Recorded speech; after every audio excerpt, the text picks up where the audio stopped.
एक ऐसी मस्जिद जो जमीन पर नहीं बल्कि समंदर के बिल्कुल किनारे खड़ी है।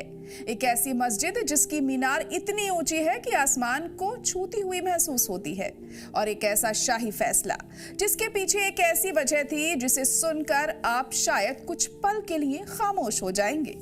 ये कहानी है मोरक्को के कासाब्लांका में मौजूद हसन टू मॉस्क की। लेकिन इस मस्जिद की सबसे दिलचस्प बात इसकी ऊंचाई या खूबसूरती नहीं है। सबसे दिलचस्प बात है कि इसे समंदर के किनारे ही क्यों बनाया गया।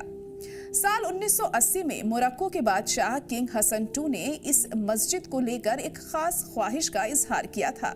उनका कहना था कि वो ऐसी मस्जिद बनाना चाहते हैं जो पानी के ऊपर होने का एहसास दे, ताकि वहां आने वाला इंसान समुंदर, आसमान और अल्लाह की कुदरत को महसूस कर सके।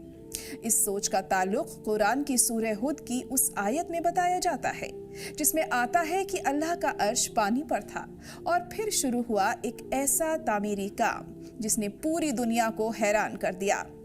कासाब्लांका के अटलांटिक ओशन के किनारे इस शानदार मस्जिद की तामीर शुरू हुई और करीब 7 साल बाद 1993 में ये शानदार इमारत मुकम्मल हुई। इसका डिजाइन फ्रांसीसी आर्किटेक्ट मिशेल पिंसो ने तैयार किया था और इसमें हजारों मोरक्कन कारीगरों ने अपनी महारत दिखाई थी। अब जरा इसकी मीनार पर गौर कीजिए। इसकी ऊंचाई करीब 210 मीटर है, यानी तकरीबन 60 मंजिल जितनी। कभी ये दुनिया की सबसे ऊंची मीनार हुआ करती थी। आज अल्जीरियस की ग्रेट मॉस्क की 265 मीटर ऊंची मीनार दुनिया में सबसे ऊंची है। इसीलिए हसन टू मॉस्क की मीनार अब दूसरे नंबर पर आती है। लेकिन कहानी अभी बाकी है। इस मीनार के ऊपर एक लेजर लाइट भी लगाई गई है जिसकी रोशनी किबला यानी मक्का की तरफ दिखाई जाती है और इसकी रेंज करीब 30 किलोमीटर बताई जाती है। और मस्जिद के अंदर दाखिल होते ही एक और हैरत अंगेज चीज आपका इंतजार कर रही होती है।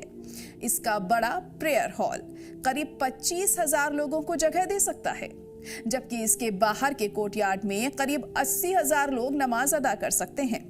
यानी एक साथ करीब 1,05,000 लोग यहाँ इकट्ठा हो सकते हैं। लेकिन इस मस्जिद की खूबसूरती सिर्फ इसकी शान में नहीं है। यहाँ हाथ से तैयार की गई मोरक्कन कारीगरी, मार्बल, जेलिज टाइल्स और लकड़ी का बेहद खूबसूरत काम दिखाई देता है। और फिर आती है इसकी सबसे दिलचस्प चीजों में से एक, इसकी छत। मस्जिद की रिट्रैक्टेबल रूफ को जरूरत के मुताबिक खोला जा सकता है ताकि नमाजियों को समंदर की हवा और खुले आसमान का एहसास हो सके। यानी एक तरफ नीचे समंदर, ऊपर खुला आसमान और बीच में हजारों लोग सजदे में। शायद यही वो मंजर है जिसे किंग हसन टू अपनी सोच में देखना चाहते थे।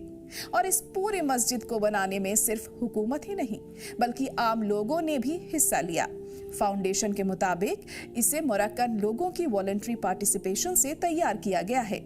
आज हसन टू मॉस्क सिर्फ एक मस्जिद नहीं बल्कि मोरक्को की इस्लामिक आर्किटेक्चर, हुनर और तहजीब की एक पहचान बन चुकी है।